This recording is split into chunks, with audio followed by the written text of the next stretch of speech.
In honor of Detroit finally retiring Sergei Fedorov and putting his number into the Rafters, here are 10 players that the Leafs should maybe consider retiring into their Rafters. This is in no particular order, I'm just throwing out 10 guys to debate. Alright, number 10, Thomas Kaberle. Second most assists by a defenseman in Leafs history. Cabby played in 4 All-Star games and had the most crisp first pass out of the defensive zone that we've ever seen. Number 9, Lanny McDonald, who's ranked the 19th greatest Leaf of all time from their top 100 centennial list. 2 All-Star games with Toronto, 500 career goals, and the number 1 greatest duster in Leafs history. Number 8, Bobby Bond, 4 All-Star games and 4 Stanley Cups with Toronto, one of which was won in 1964 when Bobby Bond scored the overtime winner moments after breaking his leg. Number 7, kicking it real old school with Busher Jackson. 10 seasons with the Leafs, and he's ranked 16th overall from the top 100 centennial list. Top 5 in NHL points 3 times and led the league in points in 1932. Number 6, give me some Philadelphia Kessel love. Good one, Randy. Made 3 All-Star games with the Leafs, finished top 10 in goals and points 3 times, and is Toronto's all-time leader in hot dogs consumed. Seeing his face in the Rafters would be so funny. I'm sure his induction speech would be gold. Phil,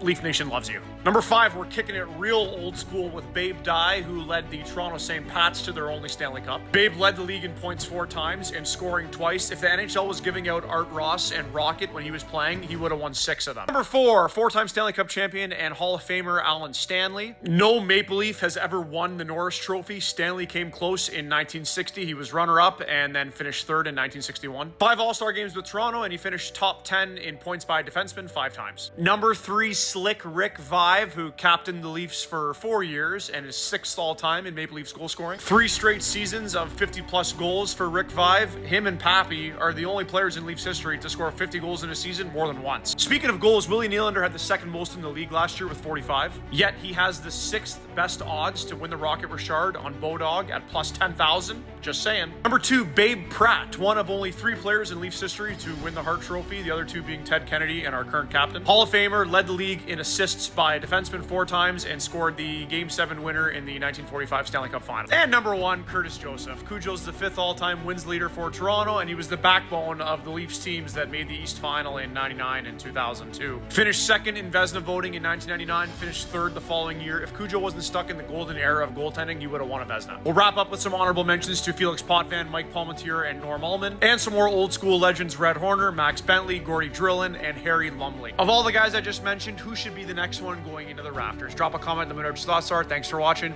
and go Leafs go.